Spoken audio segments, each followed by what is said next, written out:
అరణ్య రాజ్యం జ్ఞాన వృద్ధి కథ. ఒకప్పుడు హరితవనం అనే అరణ్యంలో అన్ని జంతువులు ఎంతో ఆనందంగా జీవించేవి.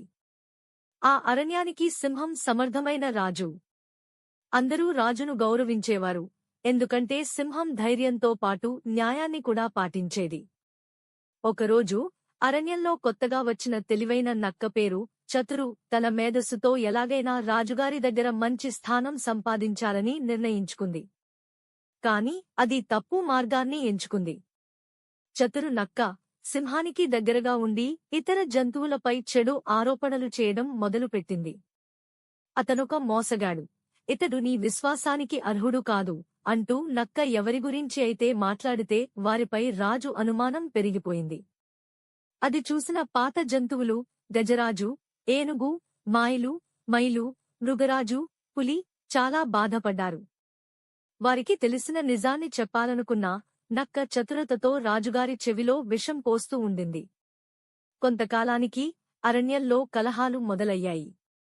అందరూ ఒకరిని ఒకరు నమ్మకపోవడం మొదలైంది. సింహం కూడా చాలా ఆందోళనలో పడిపోయింది. అప్పుడు వృద్ధమైన గజరాజు ఒక చక్కని పద్ధతి అన్వేషించాడు. ఒకరోజు సింహాన్ని కలిసి చెప్పాడు, ప్రభూ, మనం నెమ్మదిగా విచారణ చేయాలి.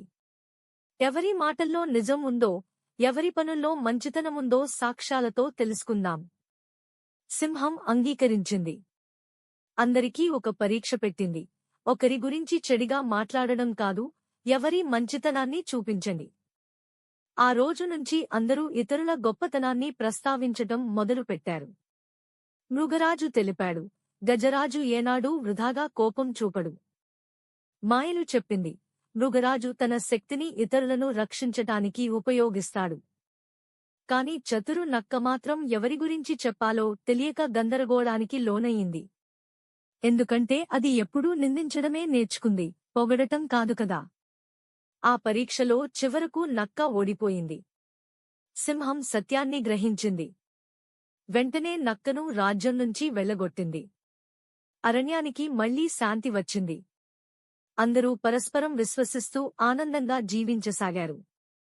మొరల్: నిందించడం సులభం, గౌరవించడం గొప్పతనం. నమ్మకం ద్వారానే సమాజం నిలుస్తుంది.